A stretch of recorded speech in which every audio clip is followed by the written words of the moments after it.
what 316 Day is all about, give me a hell yeah.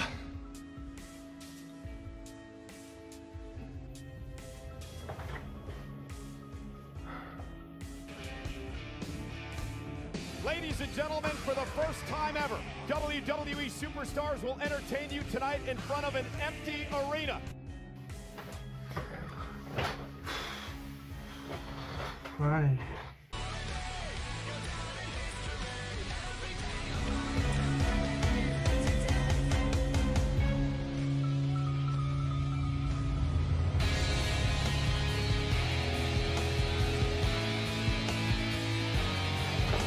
Oh, oh, oh.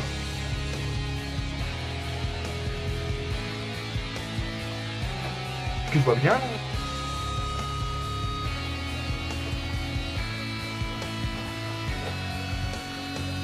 Oh, oh, oh.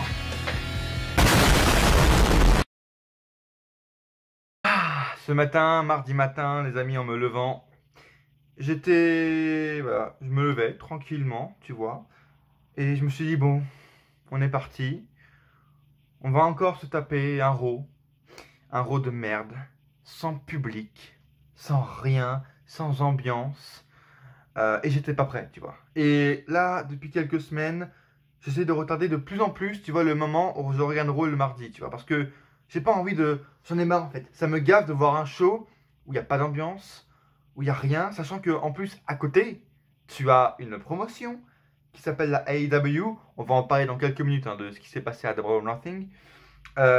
Où eux, ils peuvent avoir du public, tu vois, ils en ont, ils respectent les distanciations sociales, tout ça, bon, pas trop des fois, mais bon, c'est des catcheurs entre eux, donc ils se voient en dehors. Il y a du public, il y a des réactions, il y a de la foule un peu plus loin, mais il y a de l'ambiance, tu vois. Ils peuvent même ramener les pyros, tout ça, c'est cool.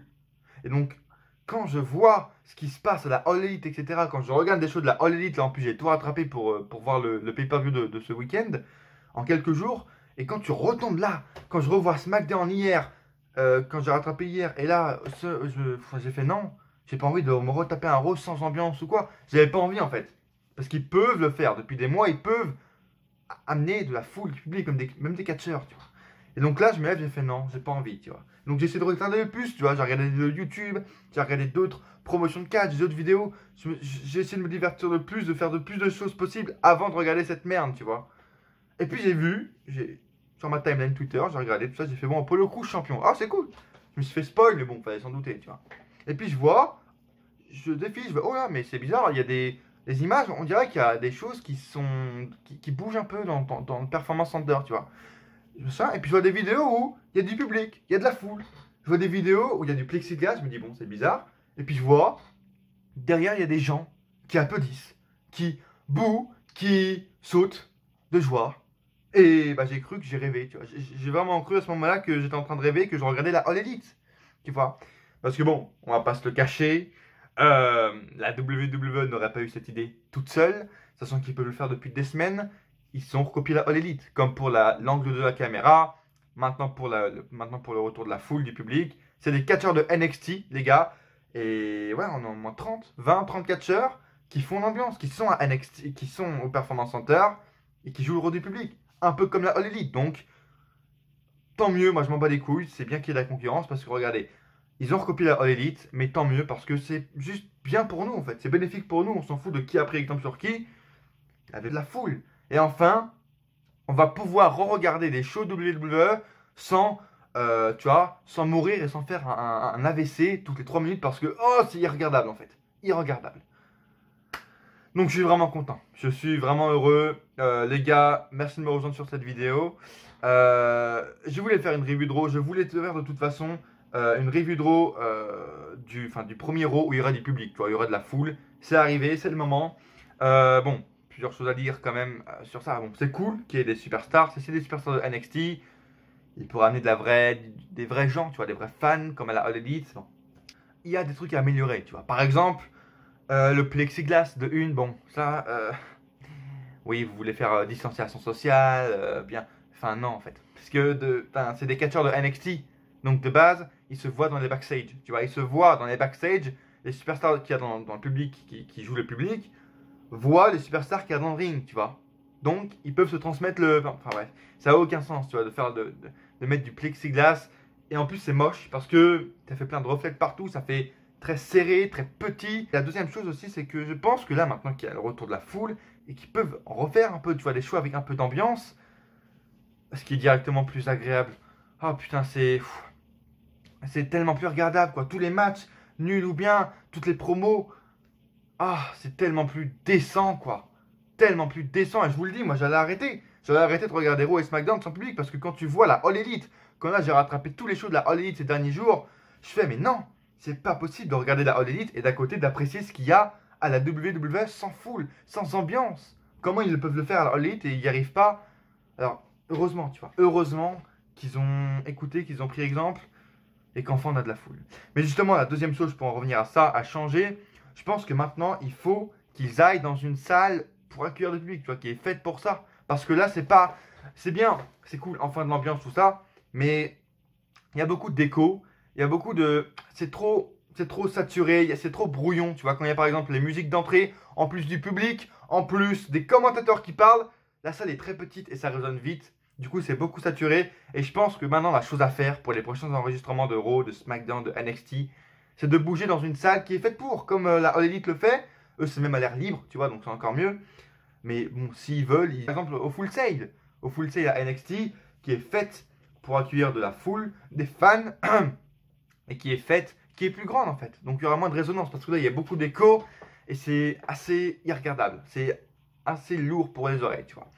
Merci de me rejoindre sur cette vidéo, les amis, ça me fait hyper plaisir. On va passer en revue ce qui s'est passé à Raw, parce qu'en plus, putain, c'était un Raw décent, c'était un Raw cool, tu vois. Déjà que, bon, je trouve les Raw avec plutôt de logique en ce moment, avec ce qui se passe avec le titre VVE, etc. Je trouve qu'il y a plutôt de la logique en ce moment, et que c'est plutôt cool à regarder. Mais en plus, avec de l'ambiance et de la foule, comme ça fait 2 mois qu'on attend, le show ne peut que être appréciable par rapport aux semaines dernières. Donc c'est bien, il y a des trucs qui sont cohérents, les superstars sont montrées fortes. Oh mon dieu, les Iconics.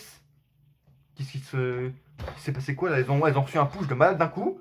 Les meufs, tu vois, la semaine dernière, elles s'engueulent, tout ça, elles se foutent des baffes. On connaît la VVE, on se disait bon, ils vont partir sur un truc, un angle entre Peyton Royce et Billie Kay, il va y avoir une séparation, ça va partir en rivalité, ça va être chiant. Putain, ils sont... Non, tout le contraire. Et là, ils sont en train de les construire en mode intelligent, tu vois. Ils disent, ouais, elle m'a foutu une claque, mais c'était l'émotion, tu vois. En fait, elles vont toujours rester ensemble. Elles ont tout fait ensemble, elles ont signé leur contrat bébé ensemble, donc c'est pas une gifle qui va les séparer. Et elles sont pas connes, tu vois. Et puis elles sont parties sur une promo en mode, on nous a jamais donné la chance quand on était champion de défendre nos titres. Et on a défendu une seule fois nos titres. Et c'est pas loyal, donc on aurait dû garder ces titres. Énorme. Putain, elles sont construites en mode intelligente. Les Iconics et les titres par équipe, on commence à avoir un peu d'intérêt. Je suis choqué par ça, tu vois. Je suis vraiment choqué. Les titres des États-Unis également. Beaucoup de mid-carders sont en train de se construire. Austin Theory commence à arriver, tu vois, dans une mid-card. Il commence à être très intéressant. Avec cette Rollins. Ce qui se passe avec Rollins également est cool. Je vais vous en reparler plus tard. Apollo Crews. Enfin, le mec sort de cette traversée du désert, de cet enfer dans lequel il est depuis 3-4 ans maintenant, depuis qu'il est arrivé dans le roster principal. Personne n'y a cru, on ne voulait jamais le pusher. On a toujours dit ce mec pourrait être un bon mid-carder. Et voilà, l'arrivée d'un bon mid-carder.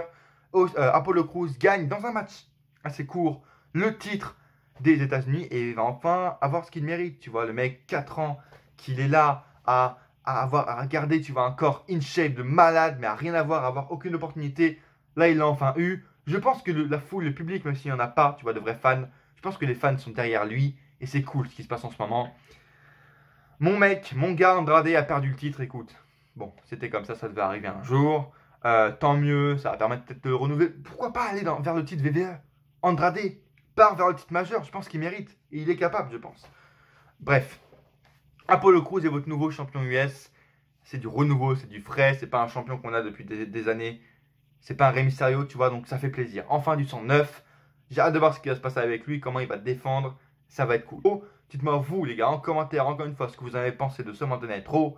Mais je trouve, pour ma part, que c'était très cool à voir. Et puis l'ambiance a vraiment refait ma vie, quoi. Ça a refait ma vie. Bref, abonnez-vous si vous aimez ce que vous voyez. Allez me suivre dès maintenant, Twitter et Insta. En fait, je vous laisse le choix, mais je pense qu'il faut y aller parce que c'est là où je poste où j'ai posté ma réaction directe de Double or Nothing, où je parle de Raw, où je parle de mes vidéos YouTube, où on trash talk un peu le YouTube français en ce moment, c'est assez drôle. Le YouTube américain aussi, où JD from NY, si vous connaissez, qui s'est fait détruire la gueule par tout le roster VVE en fait. Incroyable. Bref, Twitter, Instagram, où je vous fais des sondages également sur mes prochaines vidéos que vous voulez voir, etc. Allez me suivre dès maintenant. Twitter, Instagram, Darren-AHC, Twitter, Darren-Catch. Donc allez me suivre dès maintenant. Et abonnez-vous, likez la vidéo maintenant les gars. Je vous en prie, vous avez juste à aller en bas et cliquer sur le pouce bleu. C'est le meilleur moyen de me soutenir. Vraiment, si vous aimez ce que vous voyez, si vous voulez que je continue à faire mes vidéos et si vous voulez qu'on grandisse un peu cette communauté, l'élite, l'unité comme je l'appelle. Rejoignez l'unité, likez la vidéo et abonnez-vous à cette chaîne YouTube les gars pour encore plus grandir la communauté, l'unité Darren Catch. Et laissez un commentaire ce que vous avez pensé de ce Raw et également de All Elite, Double or Nothing. Est-ce que ça a été bien? Est-ce que vous avez passé un bon ou un mauvais moment? Bref, est-ce qu'on y va ou pas? Est-ce qu'on y va maintenant pour Raw, les gars? Raw Monday Night Raw qui s'est déroulé encore une Performance Center, mais cette fois, ça a changé. Parce que cette fois, il y avait de la foule. Et oh putain, ça fait du bien, bordel de merde. J'ai passé un super bon moment. Enfin de réaction, quoi. Enfin, on va pouvoir regarder Raw en se disant que c'est peut-être aussi bien que All Elite, tu vois, avec de la foule, avec des fans, bref. La vidéo commence avec le show commence avec le Kevin Owens Show. Kevin Owens qui accueille Asuka sur le ring et ça part en couille. Il dit quoi? Ouais, il reparle un peu de Becky Lynch, tout ça. Elle parle un peu du match qui va arriver plus tard, le triple menace avec Charlotte Flair, Nia Jax et Natalya. Elles arrivent toutes les trois d'ailleurs sur le ring après. Elles parlent, elles disent quoi? Elles disent voilà, c'est moi qui serai la prochaine championne, machin, c'est moi qui dirige de mener le show. Charlotte dit ça. Et ça part en street fight également, voilà, fight entre les quatre, bien évidemment. Pour nous amener du coup au triple menace plus tard dans la soirée où Nia Jax évidemment remportera ce combat. Haha, MDR, je m'y attendais pas. Bref, premier match de la soirée assez court, j'étais assez stupéfait qu'il soit également aussi tôt dans la soirée et qu'il soit aussi court. Andrade défendait son titre US face à face à Apollo Crews. Court mais intense, j'ai envie de vous dire. C'était bien. Enfin du renouveau, je vous l'ai dit en début de vidéo, c'est bien pour Apollo Crews, qu'il a enfin ce qu'il mérite depuis 4 ans, le pauvre. 4 ans de sacrifice, comme il l'a rappelé, une promo après match où il a dit ça fait 4 ans qu'il fait des sacrifices, 4 ans qu'il y croit, il n'y a jamais arrêté d'y croire. Et enfin, l'opportunité arrive et c'est beau. Même, tu vois, c'est beau pour lui, c'est un babyface. Simple, mais ça marche, c'est beau, tu vois. On a vraiment envie de se mettre derrière lui, tu vois. Seth Rollins arrive dans les coulisses, accompagné de Buddy Murphy et d'Austin Theory, du coup, son nouveau prophète, je sais plus comment il l'appelle. Et en gros, il dit, il remercie Rey Mysterio, il remercie ce mec parce que grâce à lui, il s'est senti mieux. Grâce à lui, en gros, il s'est jamais aussi bien senti. Après Money in the Bank, il y a eu une hésitation, mais là, Rey Mysterio s'est sacrifié, donc il le remercie, tout ça. Murphy et Austin Theory parlent, ils disent que il le remercie également, et c'est cool. Mais je vais vous dire, il manque un truc au personnage de Seth Rollins, et c'est très simple. Parce que c'est bien ce qui se passe en ce moment avec Rollins. Le mec arrive en plus en costard énorme. Il aide les gens à leur tendre la main, c'est très bien. Même là, la promo, enfin le match après avec Aleister Black et Humberto Carrillo, le mec gueule, tu vois, il est assez autoritaire pour son personnage un peu, tu vois, religieux, c'est bien. Mais ce qui manque, c'est tout simplement des petites promos package, des petites promos vidéo à l'extérieur du ring, tu vois, chez lui ou dans une église, tu vois, s'ils peuvent réussir à louer je sais même pas si c'est encore ouvert les églises, mais bon, une église ou quoi, où il fait, tu vois, sa célébration, etc. À l'intérieur, comme un peu le fait de Dark Order, tu vois, avec Brody Lee, des vidéos comme ça, où on voit un peu qui est le personnage derrière Rollins, et derrière ce clan de prophétie. Et je pense que c'est la seule chose qui manque, c'est qu'il fasse des petites vidéos package comme ça. Sinon, moi, je trouve vraiment que le personnage est très poussé et original. Donc franchement, j'aime vraiment bien. J'aime vraiment bien ce truc. Donc il fait une promo, voilà, rien de spécial pour son prochain match. Après, en 2 contre 2 avec Aleister Black et Humberto Carrillo. Promo de Charlotte avec Charlie Caruso, on s'en fout. Là, Iconics arrive sur le ring, et comme je vous l'ai dit tout à l'heure, elles ont fait une promo. Je m'y attendais pas. La meuf, elles arrivent, elles sont en mode vénère, tu vois. Elles sont, ouais, elle m'a giflé, Billie Kay, mais c'est pas pour ça qu'on va se séparer, tu vois. Parce qu'on a tout fait ensemble, il n'y a aucune animosité entre nous.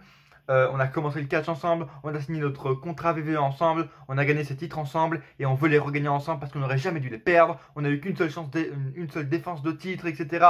On a qu'est-ce qu'elles disent?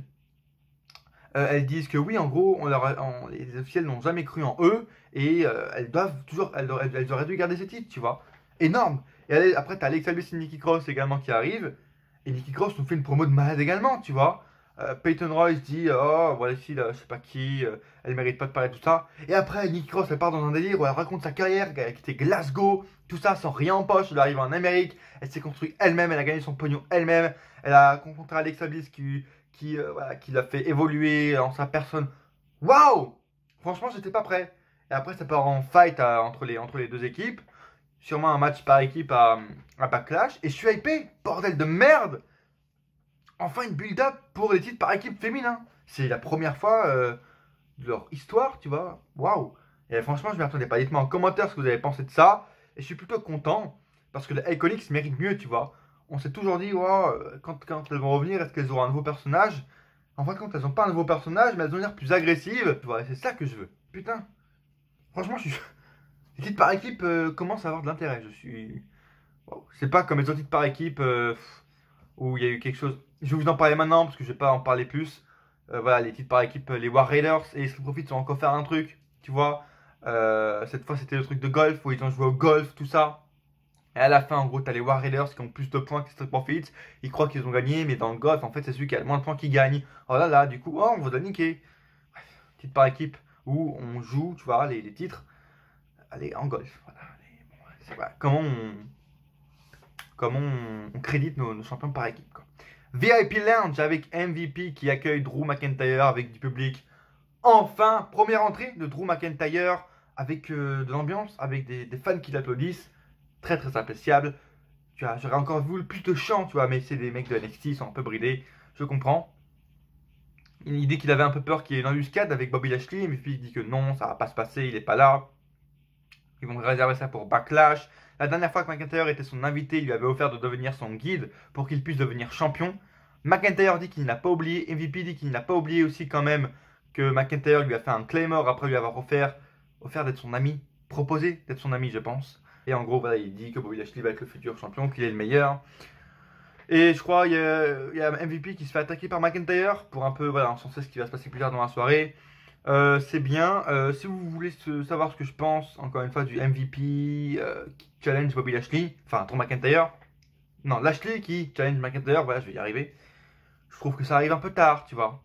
C'est bien, franchement, et que Bobby Lashley a enfin une chance au titre. Mais sauf que, même moi, ça me fait chier parce que McIntyre et Lashley, c'est deux personnes que j'apprécie. Et pourtant, j'en ai rien à foutre. Parce que c'est trop tard, parce que Lashley est plus crédible, mais c'est surtout qu'on en a plus rien à foutre, en fait. C'est le problème. Le mec a épuisé toutes ses chances, et maintenant, on sait qu'il a aucune chance face à McIntyre, qui va devenir, on le sait, le nouveau visage, qui va apparemment remplacer Reigns, qui lui va faire un heel turn. Faut que j'en parle, c'est un truc de fou, faut que je fasse une vidéo, tu vois, dans la semaine. Bref. Ça nous dit juste ce qui va se passer pour plus tard. Kevin Owens affronte Angel Garza, ou c'est ça qui l'attaque avant le match du coup. Angel Garza gagne le match, Garza très rapidement, 2 minutes ou 3 minutes. Je sais pas où ça va mener, est-ce que ça va mener à un Kevin Owens Andrade? Un backlash? Je sais pas. Encore une fois, je vais vous le dire, mais Kevin Owens aurait dû directement partir à la chasse du titre mondial, parce qu'il a gagné face à Rollins. Et Rollins a une chance au titre. Pourquoi Kevin Owens n'en a pas? Je comprends pas. Donc je suis pas très intrigué par. Enfin, je sais pas où ils veulent en venir en fait. Avec ça, avec cette rivalité Angel Garza, tout ça. Bref. De retour, on nous présente du coup le truc avec les War Raiders et Street Profits. J'en parlerai pas. Murphy et Austin Theory affrontent Aleister Black et Humberto Carrillo pour un peu voilà, faire évoluer la storyline. Je crois qu'à la fin, ça part sur une no DQ parce que Rollins attaque Humberto Carrillo. Il veut faire la même chose, tu vois, qu'à Rey Mysterio, c'est-à-dire lui planter l'œil dans le coin. Voilà, c'était vraiment chaud quand même la semaine dernière, c'était vraiment un gros segment. Et là, Seth Rollins, tu vois, s'est montré vraiment très autoritaire, c'est ce qu'il faut. Parce que Aleister Black était dans le ring, tu vois, voulait prendre une chaise. Et en fin de compte, il lui a dit non, tu fais pas un pas de plus, sinon ton pote il passe à la trappe comme Rey Mysterio et je lui mets fin à sa carrière, tu vois. Et le mec arrive à dominer un mec comme Aleister Black, donc ça, assez psychologique, j'aime beaucoup ça, cette intrigue Aleister Black qui, tu vois, qui écoute en fait Seth Rollins, mais par dépit, alors que le mec veut lui enculer sa race. Et voilà, en gros, je crois que c'est là où il annonce que Rey Mysterio, en gros, va prendre sa retraite, tout ça. Qu'il faut l'écouter et qu'il voilà, faut Rey Mysterio s'est sacrifié pour lui, il faut qu'il fasse le même, en gros avec lui, avec Rollins. Apparemment la semaine prochaine on a un Rollins Black, j'aurais plutôt vu ça à Backlash en pay-per-view. Je croyais que ça allait être la finalité, en fin de compte non. Écoutez, on va voir ce que ça donne la semaine prochaine. Là également je sais pas où ils veulent en venir du coup.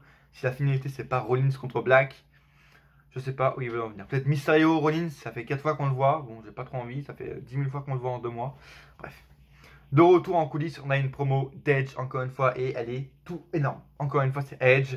Je vais pas vous la décrire plus, il faut aller la voir parce que c'est Edge. Il parle, je crois, il parle même, tu vois, de ce qu'il a dit du documentaire Last Ride, de ce qu'il a dit dans le documentaire de l'Undertaker, tu vois, dimanche.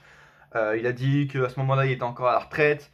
Ce documentaire, il fait vraiment, tu vois, voir que c'est pas fini. Oh là là.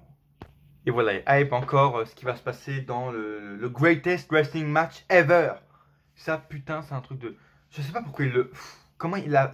La communication, la promotion de ce truc, c'est trop, quoi. En plus, avec la musique de fond, tu vois, pour le match, c'est un truc... Je crois que, parce que je l'ai regardé pas longtemps, c'est la musique qu'il y a eu dans le film de Greatest Show, là, avec Zac Efron et tout. Pourquoi ils nous vendent ça autant? Il y a même Ric Flair, à un moment donné, qui est arrivé à Raw, qui a dit « Oh, c'est vrai que ça va être le plus grand match, Randy Orton va tout détruire parce que c'est lui le plus grand. » Pourquoi autant de communication, de promotion, wrestling match ever? Faut vraiment pas qu'on soit dessus, faut vraiment que ce soit un gros truc. Hein. Bref. Qu'est-ce qu'on voit encore? Charlotte Flair, Natalya, Nia Jax, le triple menace pour déterminer la championne, la challengeuse au titre à Backlash est arrivé. Nia Jax, évidemment, gagne ce match. Match plutôt cool. Ça va, elles ont fait passer Nia Jax à travers la table. C'était plutôt appréciable avec la foule. Ils peuvent recommencer à faire des choses comme ça avec la foule, c'est bien, c'est plus appréciable. Voilà, les trois, ils ont réussi à bien faire un match cool. Nia Jax prend la victoire, on s'en doutait. Et j'en ai marre de voir Charlotte Flair, je vais vous le dire encore, je vous le dis sur Twitter, je vous le dis encore la semaine dernière. Et je vais vous le dire encore jusqu'à qu'elle se casse. Asuka lui a dit ça dans une promo backstage quand elle a vu, tu vois, elle a dit « Le rouge n'est pas ta couleur. » Oui madame, ta couleur c'est le jaune, c'est NXT, casse-toi. SmackDown, tu ne dois pas y être. Raw, tu n'es pas dans le roster, tu te casses en fait. J'en ai marre de toi, Charlotte Flair. En plus, ça me fait penser que je suis en train de créer un drama en ce moment avec un mec sur Charlotte Flair, les meufs qui se refont, les seins, etc., qui sont plus pushés. C'était d'ailleurs sous le tweet de Alexa Bliss qui critique le youtubeur américain, la GD. Je suis en train de me faire insulter sur Twitter. Allez voir si vous voulez savoir de quoi je parle sur Twitter. Bref, Kayla interview Drew McIntyre dans les backstage pour avoir ses commentaires. McIntyre dit qu'il n'avait pas pour plan de faire un Claymore à MVP. Il n'était pas au courant que MVP et Lashley voulaient affronter les Street Profits. Il va regarder du coup le combat de très près parce que les deux équipes vont s'affronter dans le main event. Rob Gronkowski, oui on va... Ils refont un truc avec le T24/7 que Artrousse le veut. Rob Gronkowski il dit quoi? Il a fait une promo chez lui. On s'en bat les couilles en fait. Ouais on s'en bat les couilles. Il dit quoi? Faire du tout bleu, l'a préparé à défendre le titre. Alors le titre reste avec lui. Il va voir Trousse arriver car il a des yeux derrière la tête. Ric Flair, du coup, comme je vous l'ai dit, arrive pour un peu hyper encore plus le match entre Orton et Edge. Alors que comme ça, un match de 4 simple, entre ces deux gros noms, ça hype tout seul. Là, ils sont en train justement de faire un bad buzz parce que tout le monde en a marre de cette communication de merde, the greatest wrestling match ever. Je vous le dis, il faut que vous fassiez un match de 25 minutes, sans aucun faux rythme et sans aucun botch. Sinon, on va être déçu. Vu comment vous le vendez, on va être déçu. Et je le sens qu'on va être déçu. Bref. Du coup, Ric Flair dit que le plus grand performance du business est Randy Orton. Orton sera l'homme qui va battre Edge à Backlash. Wouh! Yes, super. On voit le père et la fille. Elle m'a dit non. C'est chaud. Liv Morgan a également une promo. Et dit que pendant toute sa vie, elle n'a jamais eu l'impression d'être assez bonne. Elle a toujours travaillé si dur. Elle a découvert ce qui lui manquait dans la vie alors qu'elle a rejoint la WWE et qu'elle a reçu sa première tenue avec son nom dessus. Elle cherche toujours son destin, mais elle sait qu'elle est bien vivante et qu'elle vit sa meilleure vie. Très cool ce qui se passe en ce moment avec Liv Morgan. J'ai hâte de voir où elle va aller. Est-ce qu'elle va devenir une challengeuse pour le titre féminin de Raw?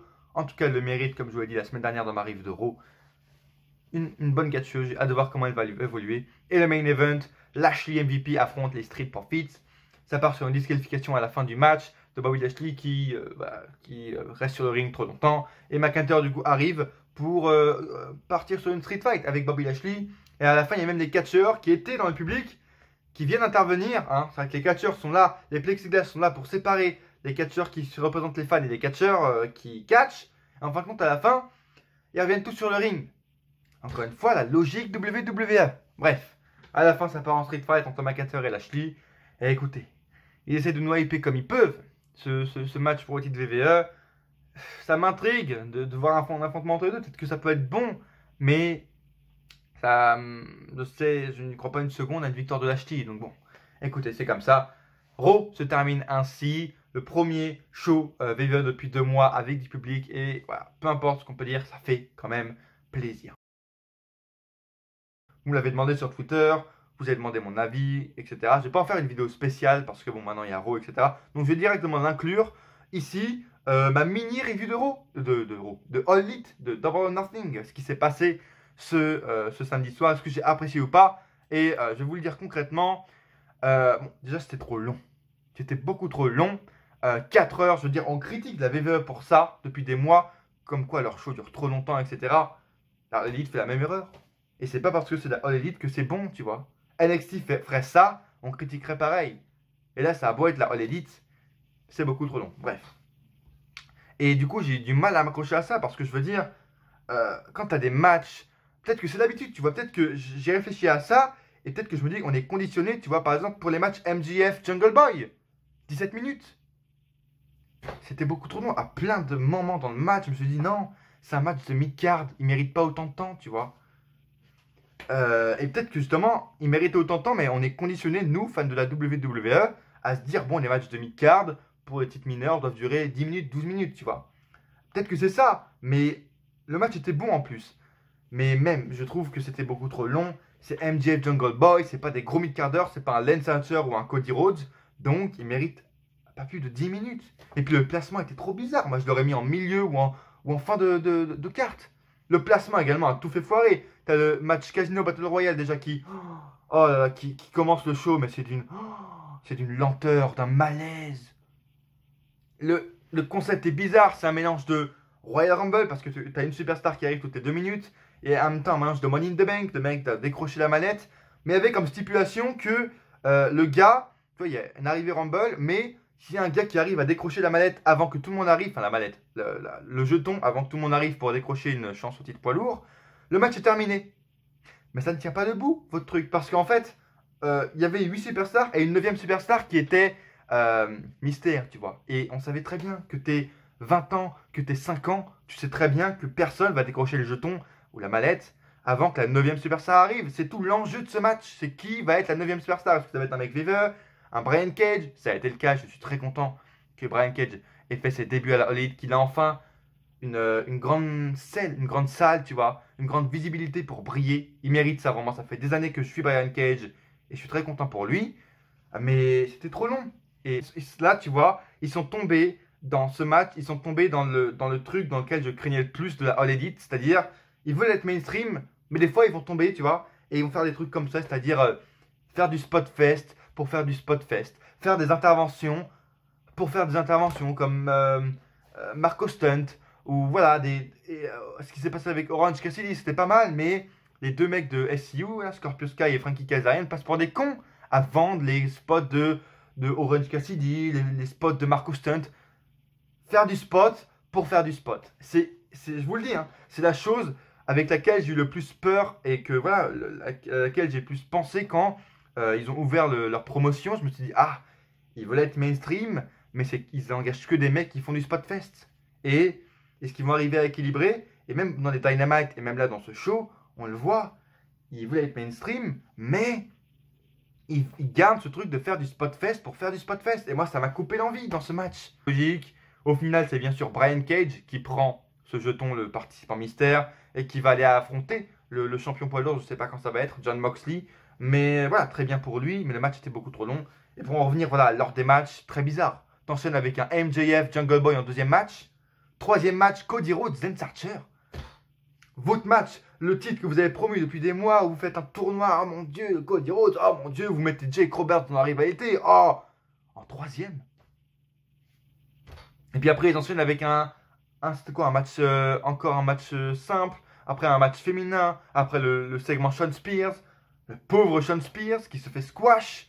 Oh mon Dieu. C'est quoi ce bordel? Shawn Spears méritait dans le main event card. Pourquoi il se prend squash après squash? Le titre, je vais pas en parler, apparemment il n'est pas fini, le titre TNT, mais bon, vous savez, je pense ce que j'en pense. Je suis du même avis que tout le monde, c'est titre 24/7 2.0 quoi. On critique la WWE pour les titres, mais il ne fait pas mieux quoi. Mais bon, apparemment il n'est pas fini, j'ai vu une image circuler sur les réseaux où il est un peu plus amélioré, tu vois, avec en or, avec un peu plus de graphisme.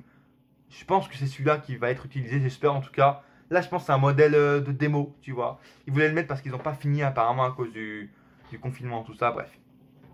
Mais l'ordre des matchs m'a coupé. Oui, le match pour TNT était bien. Il y a eu un peu d'overbooking comme on s'en doutait avec Arn Anderson, Jake Roberts, Mike Tyson, tout ça.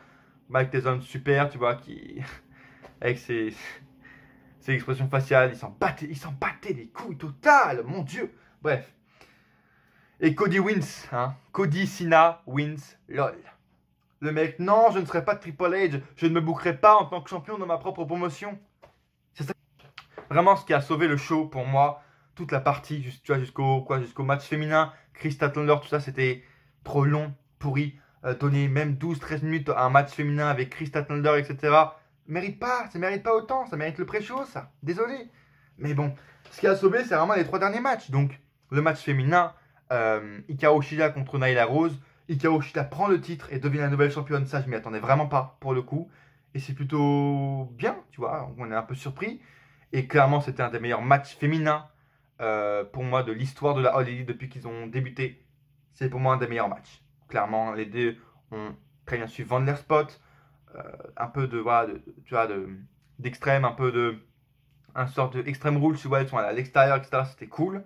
Le match Moxley-Brody Lee, bien également. Pas d'intervention, mais très brutal. Bagarre, comme on s'y attendait. Très content, tu vois. J'attendais ce match parce que Brody Lee, Luke Harper, je voulais le voir toujours briller dans la main event scene. Il aurait mérité d'être champion WWE à la WWE du coup. Et là, le voir direct, tu vois, dans la main event card pour un titre poids lourd en jeu, etc. En 2 mois dans une nouvelle promotion, ça m'a fait hyper plaisir de le voir dans cette position-là, Brody Lee. Ça fait vraiment plaisir pour lui. Il tombe dans les pommes, il n'abandonne pas, il tape pas, du coup tout le monde reste fort. Mais le match était cool, le match était bien, gros spot à la fin, il passe à travers le sol. Bagarre comme on le voulait. Et évidemment le main event, le Stadium Stampede. C'était un truc de fou. Ils ont réussi, tu vois, à équilibrer le fun et l'animosité qu'il y a entre les deux équipes, tu vois. Je veux dire, quand tu as des spots comme Matardi avec les Santana et Ortiz dans le lac, un peu le lac de la Reincarnation, où le mec revient en Matardi 1.0, comme en 2002-2003. Après, il revient en Broken Mat, après, il revient en Matardi. Oh yeah! Trop cool, tu vois. Vraiment super, énormissime.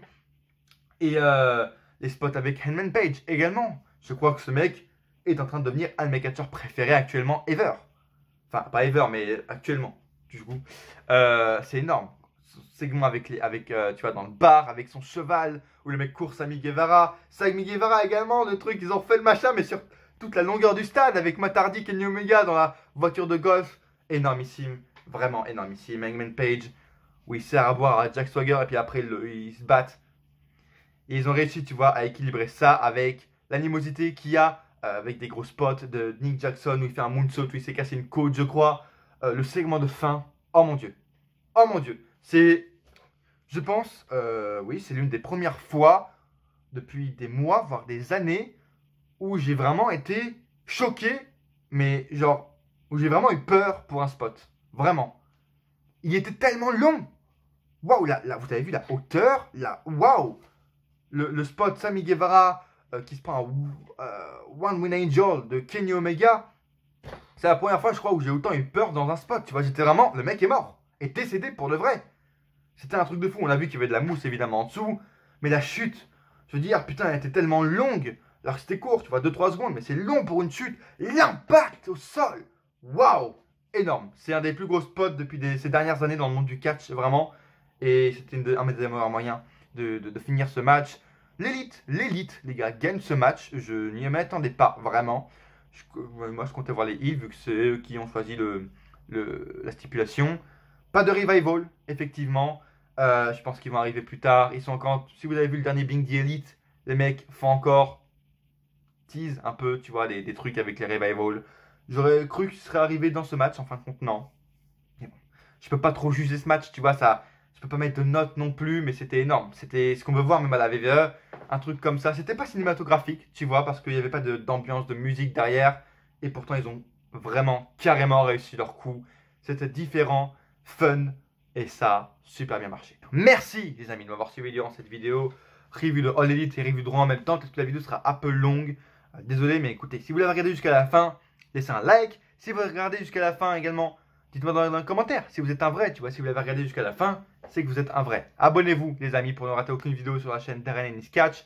Twitter, Facebook, Insta également ici et dans la description. N'hésitez pas à aller me suivre. Commentez, dites-moi voilà, ce que vous avez dit. Dites-moi, contre-argumentez-moi. Débattez avec moi sur ce que j'ai dit sur la All Elite. Est-ce que pour vous c'était bon ou pas bon? Dites-moi ça en commentaire.